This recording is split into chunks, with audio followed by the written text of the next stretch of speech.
नमस्कार, मैं हूं आपके साथ सोनिया। बुलेटिन की शुरुआत करेंगे। मुख्यमंत्री पुष्कर सिंह धामी ने नागसाथ में आयोजित जौनसार बाबर लोक सांस्कृतिक महोत्सव एवं क्रीड़ा समारोह 2026 में प्रतिभाग किया। इस दौरान उन्होंने क्षेत्र के लिए कई सड़क, पुल, पेयजल और शिक्षा संबंधी विकास कार्यों की घोषणा की। मुख्यमंत्री ने कहा कि जौनसार बाबर की संस्कृति और परंपराएं उत्तराखंड की समृद्ध विरासत है और राज्य सरकार जनजातीय क्षेत्रों के विकास और बुनियादी सुविधाओं के विस्तार के लिए लगातार कार्य कर रही है।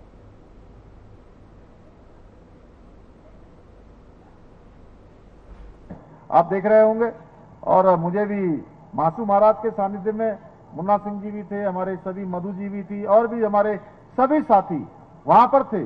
और आने वाले समय में मासू महाराज का जब मास्टर प्लान पूरी तरह से बनकर तैयार हो जाएगा, सच में वो स्थान वैसे ही भव्य है जहां पूरे क्षेत्र पर मासू महाराज की कृपा बरसती है, तो भव्य मासू और दिव्य मासू के रूप में हम सबको दिखाई देगा। भाइयों बहनों, इसके साथ साथ यहीं यमुना में हरिपुर कालसी में एक नया शहर बनाने की दिशा में उसका पुनर्निर्माण का कार्य चल रहा है। मैं लाखा मंडल गया था, लाखा मंडल में भी हमने कहा है कि लाखा मंडल को भी हम एक दिव्य और भव्य रूप में जो है उसको भी एक मास्टर प्लान के तहत उसका भी विकास करेंगे।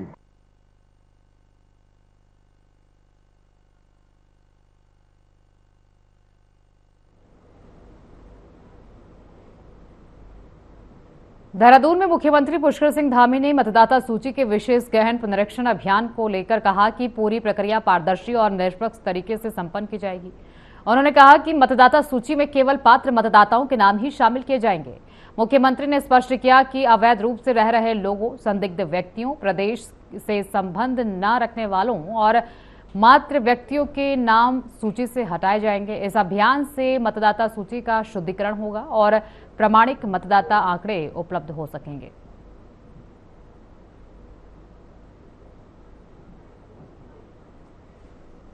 नहीं, देखिए, उसके लिए सभी तैयारियां हो गई है। वो भारत सरकार के निर्वाचन आयोग के तत्वाधान में ये SIR की प्रक्रिया हो रही है और वो पूरी सही तरीके से हो और पात्र लोगों के नाम वोटर लिस्ट में आए और जो अपात्र हैं या जिन्होंने घुसपैठ की है, जिन्होंने संदिग्ध अवस्था में रहते हैं या जिनका लेना देना नहीं है, जो बहुत सारे लोग इस दुनिया में नहीं है, ऐसे लोगों के नाम भी उसका शुद्धिकरण हो जाएगा।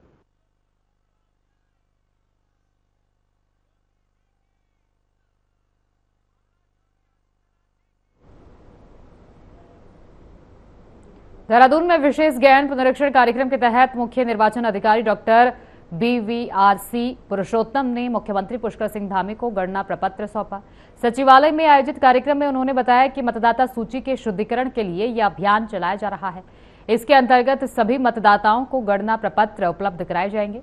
वहीं 7 जुलाई तक बूथ स्तरीय अधिकारी इन प्रपत्रों को BLO अनुप्रयोग के माध्यम से डिजिटल रूप में दर्ज करेंगे, जिससे मतदाता सूची अधिक सटीक और अद्यतन बनाई जा सके।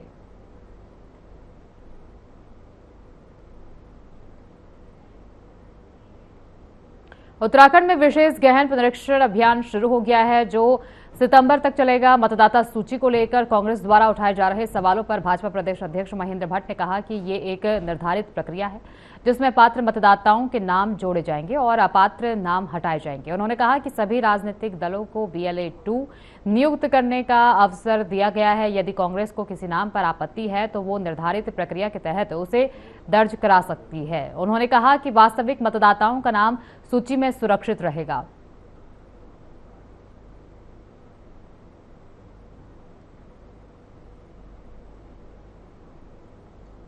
दिल्ली के मालवीय नगर अग्निकांड के बाद उत्तराखंड निवासी और होटल में शेफ के रूप में कार्यरत केशव नेगी पर हुई पुलिस कार्रवाई को लेकर सियासत तेज हो गई है। कांग्रेस प्रदेश अध्यक्ष गणेश गोदियाल ने कार्रवाई पर सवाल उठाते हुए निष्पक्ष जांच की मांग की है। वहीं बीजेपी प्रदेश अध्यक्ष महेंद्र भट्ट ने कहा कि पुलिस जांच के तहत पूछताछ कर सकती है, लेकिन किसी भी निर्दोष के साथ अन्याय नहीं होना चाहिए।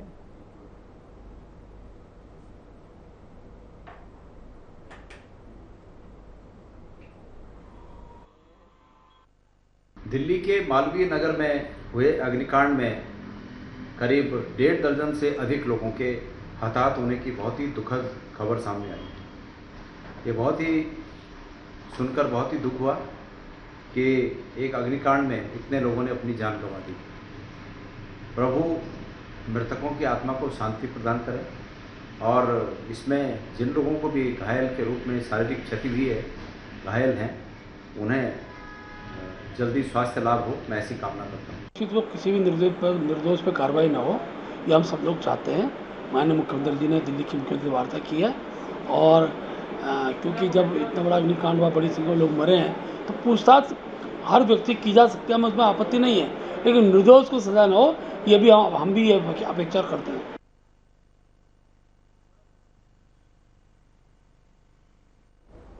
प्रधानमंत्री नरेंद्र मोदी के 12 वर्ष का कार्यकाल पूरा होने पर भाजपा प्रदेश भर में उपलब्धियों को जनता के सामने रख रही है। वहीं कांग्रेस ने केंद्र सरकार पर कई सवाल खड़े किए हैं। उत्तराखंड कांग्रेस अध्यक्ष गणेश गोदियाल ने कहा कि बीते 12 सालों से देश में बेरोजगारी, महंगाई और आर्थिक चुनौतियां बढ़ी हैं। उन्होंने आरोप लगाया कि आम जनता कई समस्याओं का सामना कर रही है और सरकार इन मुद्दों पर प्रभावी समाधान देने में विफल रही है। गोदियाल ने कहा कि भाजपा भले ही जश्न मना रही हो, लेकिन जनता इन 12 वर्षों का वास्तविक मूल्यांकन कर रही है। क्या बोलना है, आज देश की जो स्थिति है उसके लिए ये 12 साल का कार्यकाल पूरी तरह से जवाबदेह है। इस 12 साल के कार्यकाल की उपलब्धियां हैं कि डॉलर 100 के आसपास पहुंचने लगा, तेल की कीमतें कहां चली गई, बेरोजगारी के आंकड़े कहां चले गए, महिला सुरक्षा तार-तार है। देश विदेश, पूरे विदेश में भारत के संप्रभुता की जो हमारी स्थिति थी उस पर आशंका और प्रश्न चिन्ह के बादल हैं।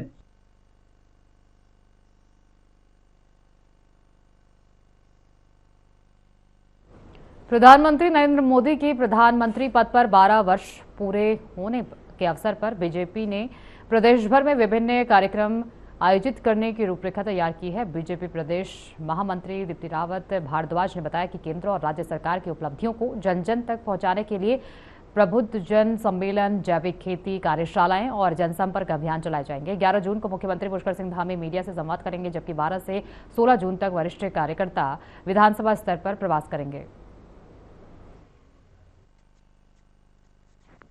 12 वर्ष सरकार के पूरे हुए हैं और ये पहली ऐसी सरकार है जो हर वर्ष अपना रिपोर्ट कार्ड जनता के सामने पेश करती है। तो हर वर्ष हमें जाना है, हमें अपनी जो हमने विकास किया है उसके लिए विकास यात्रा भी निकालनी है। हर एक विधानसभा में जाकर जैविक खेती को हम और कैसे बढ़ावा दे सकते हैं उसके लिए कार्यशाला करनी है। जो प्रबुद्ध जन है विधानसभा में, हर विधानसभा में रहने वाले, उनसे जाकर उनसे संपर्क करना है। हमें अपने शक्ति केंद्रों पे बैठक करनी है, अपने बूथ पे बैठक करनी है। तो ऐसे करके संगठन को भी मजबूत करने का काम कर।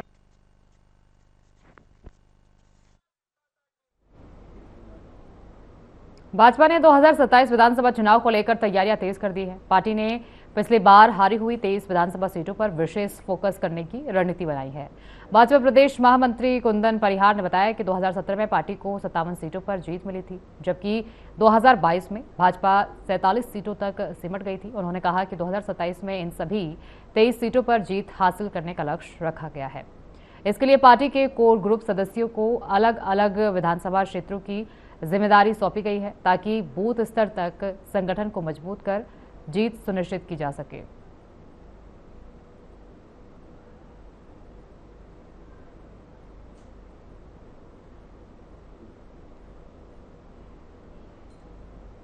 शिक्षा व्यवस्था और परीक्षा अनियमितताओं के विरोध में एनएसयूआई ने देहरादून में सचिवालय कूच किया। कांग्रेस भवन से शुरू हुए प्रदर्शन में बड़ी संख्या में युवा कार्यकर्ता शामिल हुए। छात्रों की समस्या के समाधान की मांग को लेकर सरकार के खिलाफ नारेबाजी की। स्थिति को नियंत्रित करने के लिए वाटर कैनन का इस्तेमाल किया गया। एनएसयूआई ने आंदोलन तेज करने की चेतावनी दी है। एक सोची समझी साजिश है। भाजपा के नेताओं के कान पे अभी तक जूं तक नहीं रेंगी है। न जाने कितने माँ बाप ने अपने बच्चे इस पेपर लीक के कारण खो दिए हैं। धर्मेंद्र प्रधान और मोदी सरकार इस बेहोशी, इस मदहोशी में है कि उन परिवारों का हाल तक नहीं पूछा है। एनएसयूआई पूरे देश में सड़कों पे आंदोलन कर रही है और एक स्पष्ट मांग है, धर्मेंद्र प्रधान को पेपर लीक की जिम्मेदारी लेते हुए अपने पद से इस्तीफा देना चाहिए। एनटीए जो एक भ्रष्टाचारी संस्था है उसको बैन किया जाना चाहिए। जो सीबीएसई के छात्रों के साथ ओएसएम लाके एक ब्लैक लिस्ट कंपनी को ठेका दिया गया, इसके पीछे कौन लोग हैं उसकी जांच होनी चाहिए। चारधाम यात्रा के प्रमुख पड़ाव ऋषिकेश ट्रांजिट कैंप में पुलिस प्रशासन ने सुरक्षा तैयारियों का जायजा लेने के लिए आतंकवादी हमले की स्थिति पर आधारित मॉक ड्रिल आयोजित की। सूचना मिलते ही पुलिस ने क्षेत्र की घेराबंदी कर लोगों को सुरक्षित स्थानों पर पहुंचाया और सर्च ऑपरेशन चलाया। मॉक ड्रिल में विभिन्न सुरक्षा एजेंसियों और विभागों ने भाग लेकर आपसी समन्वय और त्वरित कार्रवाई का प्रदर्शन किया। अधिकारियों ने बताया कि ऐसे अभ्यासों का उद्देश्य आपातकालीन परिस्थितियों में बेहतर रिस्पांस और यात्रियों की सुरक्षा सुनिश्चित करना है।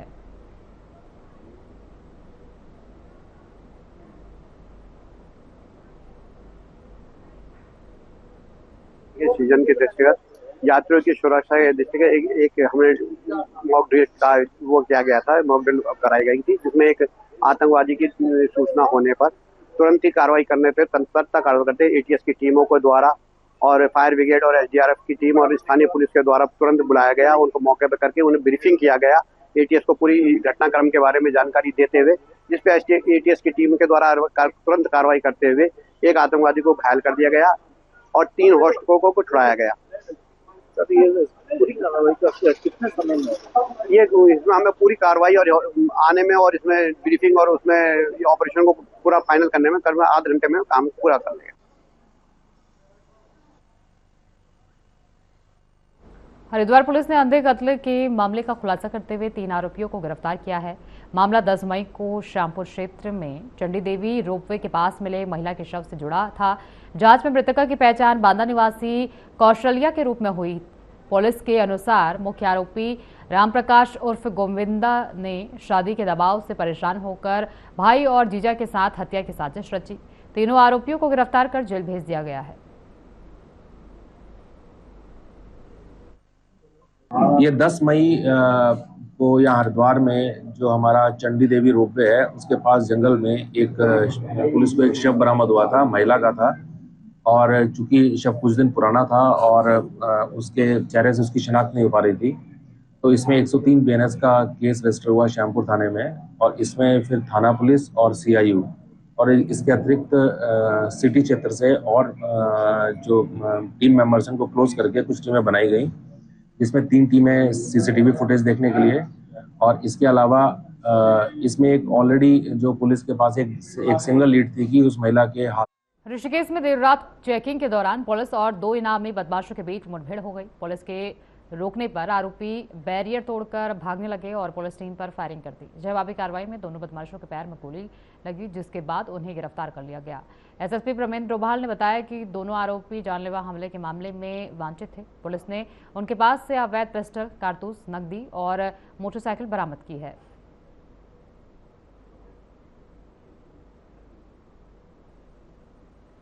साथियों, सबसे पहले आप सभी लोगों का इस प्रेस ब्रीफिंग में स्वागत है। आप लोग ऋषिकेश में करीब 3-4 दिन पूर्व एक घटना हुई थी। 3 तारीख की रात को कुछ स्थानीय लोगों के द्वारा कुछ व्यक्ति जो वहां पर शराब पीने की घटना में लगे थे, कुछ शराब पी रहे थे, उनको जब टोका टाकी की गई तो आपस में झगड़ा और बाद में उनके द्वारा गोली चलाई गई थी, जिसमें 2 स्थानीय लोग घायल हुए थे और इसमें इस गुत्थम गुत्था में एक व्यक्ति पकड़ा गया था। बाकी 2 लोग जो अभियुक्त थे वो वहां से फरार होने में। उत्तराखंड में फिल्म निर्माण को बढ़ावा देने की दिशा में अल्मोड़ा में कटारमल में इको माउंटेन पिक्चर्स का भव्य शुभारंभ किया। इस अवसर पर संस्था की पहली हिंदी पिक्चर फिल्म यारसा गांबू की पहली झलक भी प्रदर्शित की गई। ये फिल्म दक्षिण एशिया की शीर्ष 5 फिल्मों में चयनित हो चुकी है और प्रसाद लैब स्पेशल मेंशन अवार्ड से सम्मानित है। संस्था का उद्देश्य हिमालयी संस्कृति, लोक जीवन और साहित्य को सिनेमा के माध्यम से राष्ट्रीय और अंतर्राष्ट्रीय मंच तक पहुंचाना है।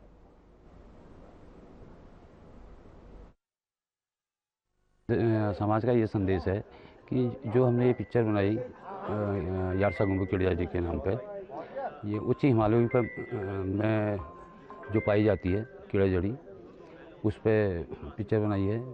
और दूसरा जो हमारे हिमालय के पिछले जनजाति के लोग वहाँ का स्ट्रगल, इस पर काम, कीड़ा जड़ी पर काम करना और कैसे इस पर काम हमने किया। राज्य आपदा प्रबंधन सलाहकार समिति के नवनियुक्त उपाध्यक्ष लेफ्टिनेंट कर्नल रघुवीर सिंह भंडारी ने कार्यभार ग्रहण कर लिया। इस अवसर पर उन्होंने कहा कि राज्य में आपदा प्रबंधन तंत्र को और अधिक मजबूत बनाने के लिए पूर्व सैनिकों और अर्धसैनिक बलों के सेवानिवृत्त जवानों को इससे जोड़ा जाएगा। उन्होंने युवाओं और स्वयंसेवी संगठनों के सहयोग से प्रशिक्षित स्वयंसेवकों का व्यापक नेटवर्क विकसित करने पर भी जोर दिया। उनका कहना है कि सामुदायिक सहभागिता और प्रशिक्षित मानव संसाधन आपदा के समय त्वरित एवं प्रभावी राहत कार्यों में अहम भूमिका निभाएंगे।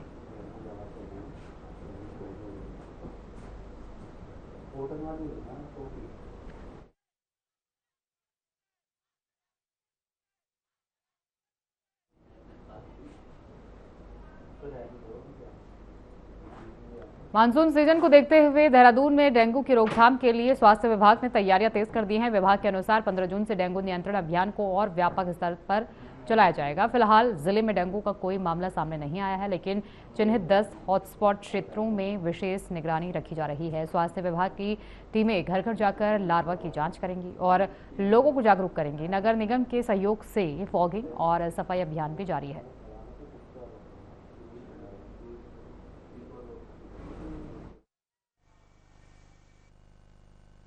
डेंगू को लेकर के हम अपनी पूरी जो तैयारी है वो कर चुके हैं। जो आशाओं की ट्रेनिंग है वो करा चुके हैं, आशा फिजिकल ट्रेनिंग हम करा चुके हैं। इंटर डिपार्टमेंटल जो मीटिंग है वो हमारी इसमें हो चुकी है। अभी डीएम साहब की अध्यक्षता में भी एक बैठक इसमें अभी हुई थी। अभी आज ही मैं अभी सीडीओ साहब की अध्यक्षता में इसमें बैठक थी, उसी से मैं भी आया भी हूँ। तो उसमें यही है कि जो भी हम पूर्व वर्षों की भांति जो हम करते रहते हैं, जो एक्टिविटी हमने की थी, जो हॉटस्पॉट हमने आइडेंटिफाइड किए हैं पूर्व के, उसमें उन हॉटस्पॉट पे विशेष ध्यान रखा जाए। जन जागरूकता का कार्य जो है वो सभी डिपार्टमेंट की मदद से जो है उसमें किया जाए। आईसी ज़्यादा की जाए और उसमें आईसी जो है वो हम जो हमारे डिग्निटीज़ हैं, बड़े लोग हैं।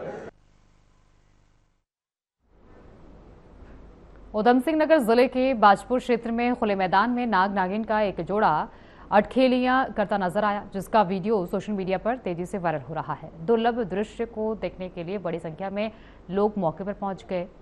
प्रत्यक्षदर्शियों के अनुसार दोनों सांप काफी देर तक एक दूसरे से लिपटकर मैदान में घूमते रहे। लोगों ने सुरक्षित दूरी से इसका वीडियो बनाया।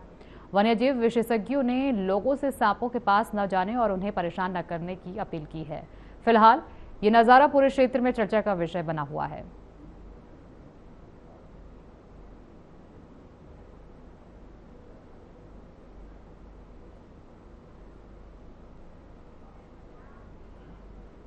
गदरपुर के हरिपुरा जलाशय में दुर्लभ बया पक्षी की मौजूदगी ने पर्यावरण प्रेमियों और पक्षी विशेषज्ञों को उत्साहित कर दिया है।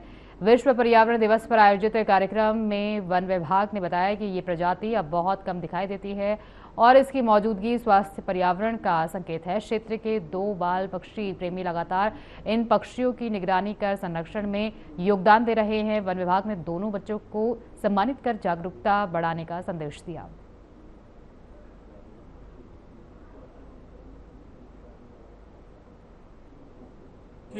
जो भारत में बहुत सारी पक्षियों की प्रजातियां हैं, उसमें से कुछ प्रजातियां ऐसी हैं जो कि संरक्षण के खतरे में है, माने उनका अस्तित्व खतरे में है। उनमें से एक बहुत इम्पोर्टेंट प्रजाति जो है वो फिंच वीवर है। तो फिंच वीवर एक छोटे से एरिया में हरिपुरा जलाशय में पिछले कुछ सालों में देखी जा रही है। सामान्यतः ये गर्मी के समय में, गर्मी के अंत की तरफ और बरसात की शुरुआत में यहाँ पर आती है और जो घास वाले क्षेत्र हैं उस पर अपने घोंसले बनाती है। तो इस चिड़िया को संरक्षित करना, इसका जो घोंसला बनाने वाला हैबिटेट है उसको संरक्षित करके रखना, ये बड़ा महत्वपूर्ण है। वीवर है वो दुनिया की बहुत महत्वपूर्ण चिड़िया है, क्योंकि ये जो है सैकड़ों की तादाद में जो है 200, 250 और 300 पूरे विश्व में होंगी इसकी संख्या। और ये सौभाग्य की बात है कि जो है हरिपुरा, गौर और गुलरबोझ डैम जो है इसका जो है प्रतिनिधित्व करता है, इनकी मेहमानबाजी करता है इन पक्षियों की। और ये पक्षी जो है समझ में यहाँ पर आते हैं और यहाँ पर अपने जो है घोंसले बनाते हैं और अपने जीवन की आगे की प्रक्रिया को बढ़ाते हैं। आ रहा है कि ये क्षेत्र जो है बहुत खास जगह है।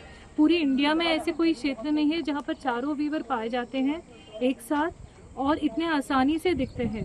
दूर दूर से पर्यटक आ रहे हैं और बट यहाँ के जो स्थानीय लोग हैं उससे कुछ जो है उनको डायरेक्ट अभी इनकम नहीं मिल रहा है। तो कोशिश करेंगे आगे जो है बच्चे। जनपद पौड़ी में अचानक मौसम का मिजाज बदलने से दोपहर बाद पौड़ी, श्रीनगर, सतपुली समेत कई ग्रामीण क्षेत्रों में झमाझम बारिश हुई। बारिश से लोगों को बढ़ती गर्मी से राहत मिली। वहीं वन विभाग और जल संस्थान की ओर से काफी राहत मिली है। लगातार बदल रहे मौसम को देखते हुए जिलाधिकारी स्वाति एस भदौरिया ने सभी विभागीय अधिकारियों को सतर्क रहने और किसी भी आपात स्थिति से निपटने के लिए अलर्ट पर रहने के निर्देश दिए हैं।